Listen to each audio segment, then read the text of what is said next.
ನಿನ್ನ ನೆನಪೇ ಅಮೃತವಾಯಿತು, ಉಸಿರಿನೊಳಗೆ ದೈವವಾಯಿತು.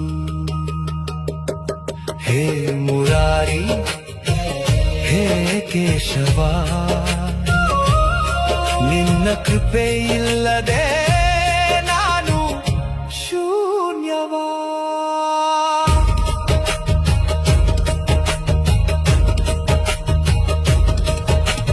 ಕಾಣದಂತೆ ಬಂದು ಕೈ ಹಿಡಿಯುವೆ ನೀನು, ಅಳುವ ಕೈಯೊಳಗೆ ನಗುವ ತುಂಬುವೆ ನೀನು.